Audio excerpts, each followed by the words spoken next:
வாழ்வில் முன்னேற வழி தேடும் அன்பு உள்ளங்களுக்கு என் அன்பு வணக்கம். இது பணமே மந்திரம் சேனல். இந்த சேனலில் நம்ம நிறைய பிஸ்னஸ் ஐடியாஸ் பார்த்துட்டு வரோம். அந்த வகையில் இன்னைக்கு ஒரு அருமையான ஒரு மதிப்பு கூட்டி ஒரு பொருளை எப்படி நம்ம அதிக விலைக்கு விற்பது. நம்ம சாதாரணமாக என்ன செய்வோம், ஒரு பொருளை ஒரு விலைக்கு வாங்குவோம். அதையே நம்ம மதிப்பு கூட்டி விற்கும்போது அதனுடைய விலை பல மடங்கு லாபத்தை நமக்கு அள்ளித்தரும் அப்படிங்கிறதுல உங்களுக்கு சந்தேகமே வேணாம்.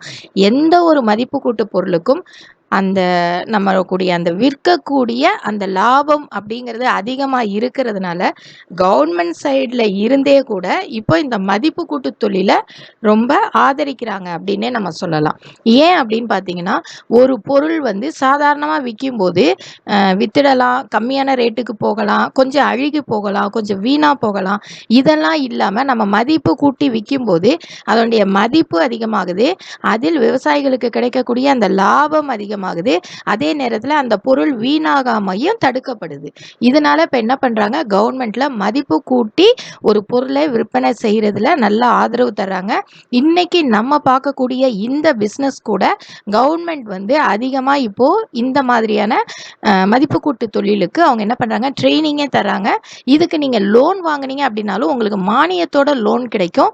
PMFME ஸ்கீம்ல உங்களுக்கு இதுல லோன் கிடைக்கும். அதனால நீங்க இந்த பிஸ்னஸை ஸ்டார்ட் பண்ணீங்க அப்படின்னா உங்களுக்கு நிறைய கவர்மெண்ட் சைட்லேருந்து உங்களுக்கு என்ன செய்யும், சப்போர்ட் கிடைக்கும். இந்த காரணத்துக்காக தான் நான் இன்னைக்கு இந்த வீடியோ போஸ்ட் பண்ணியிருக்கேன். வீடியோவை முழுசாக ஸ்கிப் பண்ணாமல் பாருங்கள், அப்போ தான் உங்களுக்கு தெளிவாக புரியும். அப்படியே மறக்காமல் சப்ஸ்கிரைப் பண்ணிட்டு வாங்க, வீடியோக்குள்ளே போகலாம்.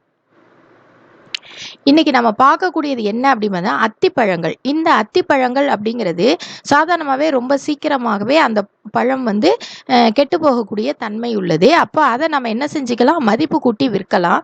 அதுலேயும் பார்த்தீங்கன்னா நீங்கள் ஏற்கனவே நிறைய அத்திப்பழத்தில் தேன் சேர்த்து செய்கிறதெல்லாம் பார்த்துருப்பீங்க. அந்த மாதிரி இல்லாமல் இது பார்த்தீங்கன்னா அத்திப்பழ பேஸ்ட்டாகவே நம்ம என்ன செய்யலாம், பதப்படுத்தி அதை விற்கலாம். அது எப்படி அப்படிங்கிறத நம்ம பார்க்க போகிறோம். அதுக்கு முன்னாடி அத்திப்பழம் அப்படிங்கிறது இப்போ சிட்டிஸில் இருக்கவங்களுக்கெல்லாம் எந்த அளவுக்கு தெரியும் தெரியல. சாதாரணமாக அதை பற்றி நம்ம கொஞ்சம் தெரிஞ்சுக்கலாம். அத்தி மரங்கள் அப்படிங்கிறது பார்த்தீங்கன்னா உங்களுக்கு 1 மீட்டரில் இருந்து 10லேருந்து 12 மீட்டர் உயரம் வரைக்கும் வளரக்கூடியது. ஓகேங்களா, நீங்கள் பிக்சரில் பார்த்தாலே தெரியும். இதுதான் அத்தி மரம், இப்படி தான் இருக்கும் உங்களுக்கு. இந்த அத்திப்பழங்கள் எப்படி இருக்கும் அப்படின்னா ரொம்ப சாஃப்டாக, பெரிஷபிளாக, ஸ்வீட் டேஸ்டோட, சூயி டெக்ஸ்டரோட இது இருக்கும் அப்படிங்கிறத நீங்கள் தெரிஞ்சுக்கணும். அப்போ இது எத்தனை நாள் கெட்டு போகாமல் இருக்கும், நம்ம யூஸ் பண்ணணும் இல்லையா? அப்போ எத்தனை நாள் கெட்டு போகாமல் இருக்கும் அப்படின்னு பார்த்தீங்கன்னா, ஒரு 20 டிகிரி செல்சியஸ் வெப்பநிலையில் நம்ம வச்சுருந்தோம் அப்படின்னாக்கா 2லேருந்து 3 நாள் வரைக்கும் இது கெட்டு போகாமல் இருக்கும். அதுவே நீங்கள் ஒரு 10 டிகிரி செல்சியஸில் வச்சுருந்தீங்க அப்படின்னா 10 நாள் வரைக்கும் கெட்டு போகாமல் இருக்கும். அப்போ நம்ம என்ன பண்ணலாம், சாதாரணமாக ஃப்ரிட்ஜில் ஒரு 10 நாள் வரைக்கும் இதை கெட்டு போகாமல் நம்ம வச்சுருக்க முடியும்.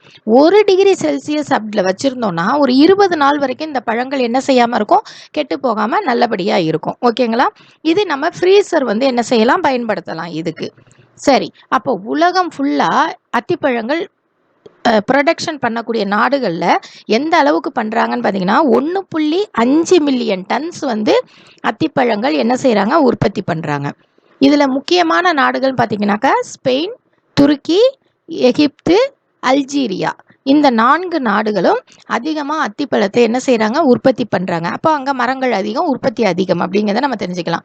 100 பழம் அத்திப்பழம் வருது அப்படின்னா அதில் 58 பழங்கள் எங்கேருந்து வந்ததாக இருக்கும், ஸ்பெயின், துருக்கி இந்த மாதிரி வந்ததாக இருக்கும். ஓகேங்களா, அப்போ நம்ம இந்தியாவில் இது பயிரிடுறாங்களா, இருக்குது.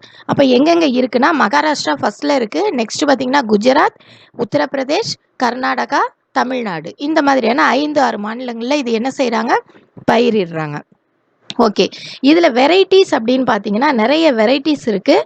அது நேம் எல்லாம் பார்த்தீங்கன்னா கொஞ்சம் கெமிக்கல் நேம் மாதிரி இருக்கும் உங்களுக்கு கேட்குறதுக்கு. நம்ம பெரும்பாலும் நாட்டு அத்தி பற்றி தான் நம்ம ரொம்ப கேள்விப்பட்டிருப்போம்.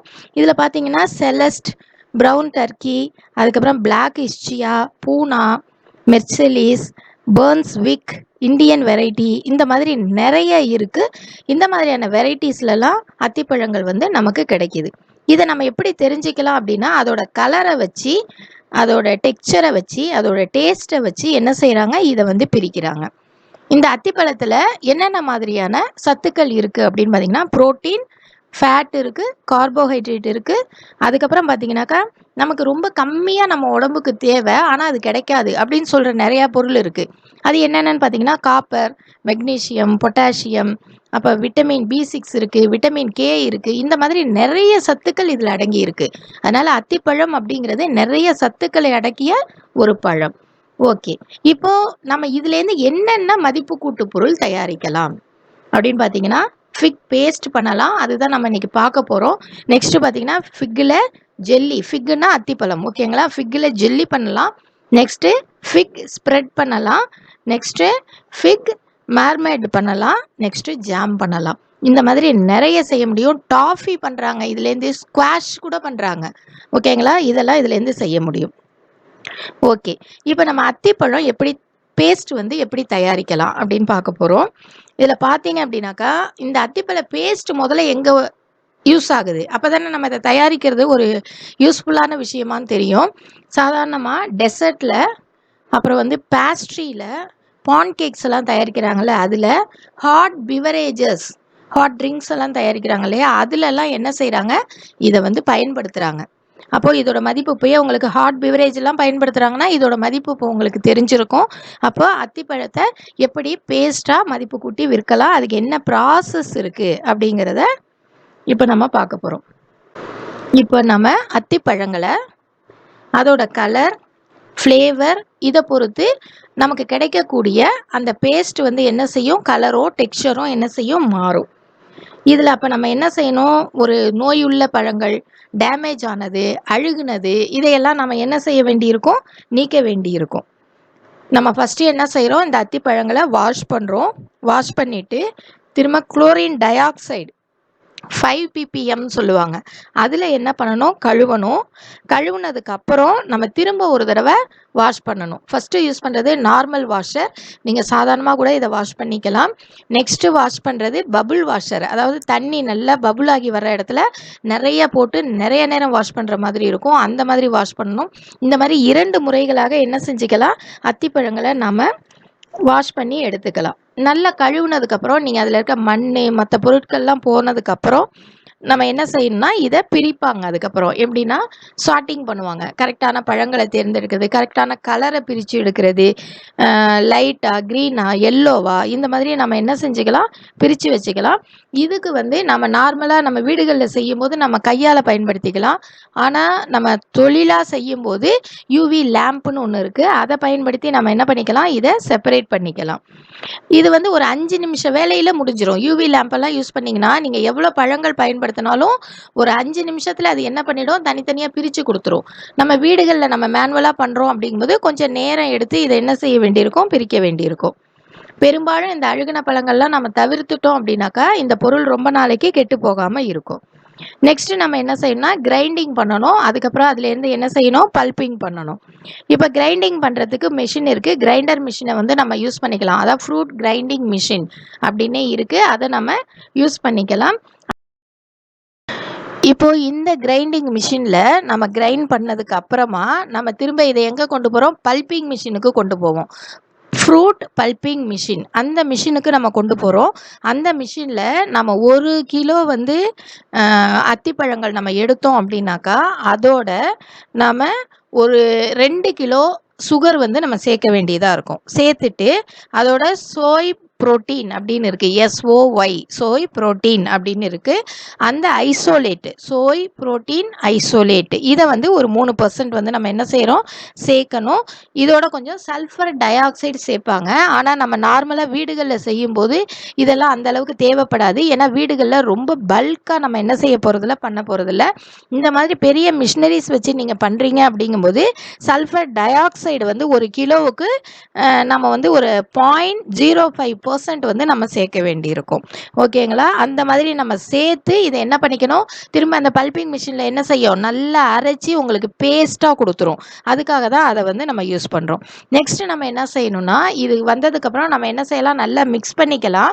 மிஷினில் நீங்கள் பண்ணுறீங்க அப்படிங்கும்போது கொல்லாய்டு மில் மிஷின் அப்படின்னு ஒன்று இருக்குது. நம்ம அதில் செய்யும்போது நமக்கு இது ஸ்மூத்தாகவும் அதுக்கப்புறம் பார்த்தீங்கன்னாக்கா ஒரே மிக்சராகவும் இதை என்ன செய்யும், கலந்து கொடுக்கும். இந்த மாதிரி கொடுத்ததுக்கப்புறம் நம்ம என்ன செய்கிறோன்னா இன்னொரு தெர்மல் ஃப்ளூயிட் ஸ்டீல் ஜாக்கெட்டட் கெட்டில் அப்படின்னு சொல்லுவாங்க. இதுக்குள்ள நம்ம என்ன செய்யலாம், பாயில் பண்ணலாம்னா கொதிக்க வைக்க போகிறோம். கொதிக்க ஒரு 5லேருந்து 10 நிமிஷம் வரைக்கும் 100 டிகிரி செல்சியஸ், அதாவது தண்ணி கொதிக்க வைப்போம் இல்லையா, அந்த டிகிரி வெப்பநிலையிலே நம்ம என்ன செய்கிறோம், இதை வந்து நம்ம கொதிக்க வைக்கிறோம். கொதிக்க வச்சிட்டோம் அப்படின்னா இவ்வளோதான் உங்களுக்கு பேஸ்ட் வந்து நீங்கள் ரெடி ஆயிடுச்சு அப்படின்னே நீங்கள் சொல்லலாம். நம்ம சாதாரணமாக வீடுகளில் செய்கிறோம் அப்படின்னா நம்ம இந்த கெட்டில் வாங்க தேவையில்ல, நம்மளே என்ன பண்ணிக்கலாம், கொதிக்க வச்சுக்கலாம். கொதிக்க வச்சு நம்ம எடுத்து வச்சிட்டோம்னா, ஆனால் நீங்கள் இப்போ வந்து மெயினாக பிளான்ட்டில் பண்ணுறீங்க அப்படிங்கும்போது ஒரு பிரிக்ஸ் வேல்யூ நீங்கள் பார்க்கணும். அது வந்து அந்த கீழே வருது இல்லையா, அந்த பல்ப்பு வந்து ஒரு 40 டிகிரி செல்சியஸ் சூடில் இருக்கிற மாதிரி நாம் வச்சுக்கணும். ஓகேங்களா? அப்போது இந்த பல்ப்பு வந்து என்ன கலரில் இருக்கும்னா ப்ரௌன் கலரில் இருக்கும். இந்த அத்திப்பழ பேஸ்டோட கலர் அப்படிங்கிறது பார்த்திங்கன்னா நம்ம எடுக்கக்கூடிய பழங்களை பொறுத்தும், நம்ம எந்த மெத்தடில் இந்த பழங்களை தயாரிக்கிறோம் அப்படிங்கிறத பொறுத்தும் மாறும். இப்போ நான் சொன்ன மெத்தட் பார்த்திங்கனாக்கா இது ஒரு நல்ல, அதாவது சயின்டிஃபிக்காக சொல்லக்கூடிய மெத்தட் இது. இந்த மெத்தடில் நீங்கள் பழங்களை தயாரிக்கும் போது அதோட டெக்ஸ்சரும் சரி, அதனுடைய கலரும் சரி ரொம்பவே நல்லாயிருக்கும். அதுக்கப்புறம் இதை வந்து நம்ம ஏற்கனவே சொன்ன மாதிரி pancake, ice cream, bread, hot beverages இதிலெல்லாம் நம்ம என்ன செய்ய முடியும், பயன்படுத்த முடியும். ஓகே, இப்போ அத்திப்பழ பேஸ்ட்டை வந்து நம்ம தயாரித்ததுக்கப்புறம் நம்ம பாட்டிலெல்லாம் ஸ்டெரிலைஸ் பண்ணணும். நீங்கள் வீடுகள் அப்படின்னாக்கா நீங்கள் ஹாட் வாட்டர் ஊற்றி நல்லா வாஷ் பண்ணிவிட்டு அதுக்கப்புறம் க்ளீனாக அதை உலர வச்சு அதுக்கப்புறமா நீங்கள் பேக் பண்ணுங்கள். இதுவே நம்ம வந்து பெரிய அளவில் நம்ம பண்ணும்போது நம்ம என்ன செய்யலாம், இதுக்கு வந்து ஸ்டெரிலைஸ் பண்ணுறதுக்கு மிஷின்ஸ் இருக்குது. அந்த மிஷின்ஸ் மூலமாக பாட்டிலையும் அந்த கேப் மூடி இருக்கு இல்லையா, அதையும் ஸ்டெரிலைஸ் பண்ணணும். இந்த மாதிரி நம்ம ஸ்டெரிலைஸ் பண்ணதுக்கப்புறம் அந்த ஃபிக் பேஸ்ட்டை நம்ம என்ன பண்ண வேண்டியதுதான், இதில் ஸ்டோர் பண்ண வேண்டியதான், அதாவது ஃபில் பண்ண வேண்டியதான். இந்த ஃபில் பண்ணுறதுக்கு ஃபில்லிங் மிஷின் இருக்குது, நம்ம மிஷினை யூஸ் பண்ணிக்கலாம். வீடுகள்லனா நீங்கள் சாதாரணமாக என்ன பண்ணிக்கலாம், கைப்படாமல் ஏதாவது ஸ்பூனை வச்சு நீங்கள் என்ன பண்ணிக்கலாம், ஃபில் பண்ணிக்கலாம். இவ்வளோதான் நீங்கள் ப்ராசஸ், இவ்வளோதான் ஃபிக் பேஸ்ட் தயாரிக்கிறதுக்கான ப்ராசஸ் கம்ப்ளீட் ஆகிடுச்சு.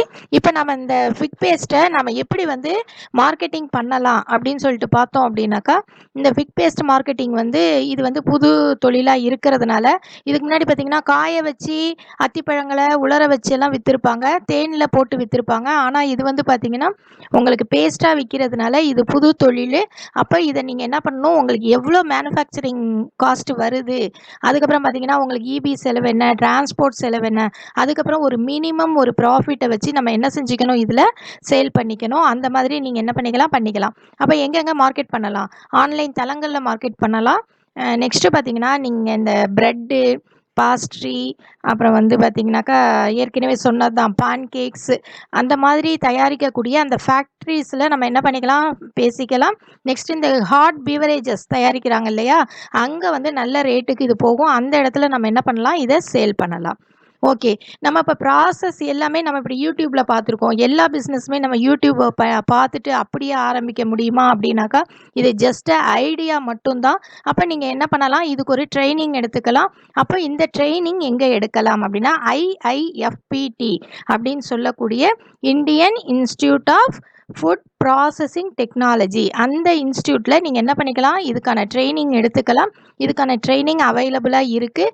அப்போது நீங்கள் போய் அங்கே கால் பண்ணி கேட்டிங்க அப்படின்னாக்கா உங்களுக்கு அந்த ஷெட்யூல் சொல்லுவாங்க, எந்த டைமில் இந்த ட்ரைனிங் வந்து கொடுக்குறோம் அப்படின்னு ஒரு ஷெட்யூல் சொல்லுவாங்க. அந்த டைமில் நீங்கள் போய் ட்ரைனிங் எடுத்துக்கலாம். இந்த மாதிரி ட்ரைனிங் எடுக்கும்போது கவர்மெண்ட் ஸ்கீம்ஸ் எல்லாம் உங்களுக்கு சொல்லுவாங்க. அப்போது நீங்கள் எங்கே லோன் வாங்கலாம், எந்த அளவுக்கு மானியம் கிடைக்கும், என்ன மாதிரியான நியூ டெக்னிக்ஸில் இருக்கக்கூடிய மிஷினரிஸ் வாங்கலாம், எல்லாமே இந்த ஒரு இடத்துல உங்களுக்கு இன்ஃபர்மேஷன் கிடைக்கும். இதுக்கு காஸ்ட் உண்டு, வேணும்னா நீங்கள் ட்ரைனிங் எடுத்துக்கலாம். இப்போ இந்த பிஸ்னஸ்க்கு தேவையான மிஷினரிஸ் என்னன்னு பார்க்கலாம். Conveyor, sorting conveyor, washer, black ray UV lamp, metal detector, fruit grinder, fruit pulper, colloid mill, இவ்வளவும் தேவைப்படுது. நெக்ஸ்ட்டு பார்த்தீங்கன்னா ரா மெட்டீரியல்ஸ் அப்படின்னு பார்த்தா நீங்கள் ஏற்கனவே நான் வீடியோலேயே எல்லாம் சொல்லிட்டேன் உங்களுக்கு. ஃபிக் ஃப்ரூட்ஸ் அத்திப்பழங்கள், அதுக்கப்புறம் சர்க்கரை, அதுக்கப்புறம் சாய் புரோட்டீன் ஐசோலேட், நெக்ஸ்ட்டு பார்த்தீங்கன்னா sulphur di oxide, chlorine di oxide. ஓகேங்களா? இந்த மிஷின்ஸ் பிக்சர்ஸ் வருது பாருங்கள். இந்த மிஷின்ஸ் எல்லாமே உங்களுக்கு இந்தியா மார்ட்லேயும் அவைலபிளாக இருக்கும். இல்லை நீங்கள் ட்ரைனிங் எடுக்க போனீங்க அப்படின்னா இப்போ அட்வான்ஸ் டெக்னிக்கில் என்னென்ன மிஷின்ஸ் இருக்குது அப்படிங்கிறது உங்களுக்கு அங்கேயே சொல்லுவாங்க. அதை வச்சியும் நீங்கள் என்ன பண்ணிக்கலாம், பிஸ்னஸ் ஸ்டார்ட் பண்ணிக்கலாம். இந்த வீடியோ உங்களுக்கு பிடிச்சிருந்தா லைக் பண்ணுங்கள், ஷேர் பண்ணுங்கள், மறக்காமல் சப்ஸ்கிரைப் பண்ணுங்கள். நெக்ஸ்ட் ஒரு சூப்பரான வீடியோவோட உங்களை நான் மீட் பண்ணுறேன். தேங்க்ஸ் ஃபார் வாட்சிங்.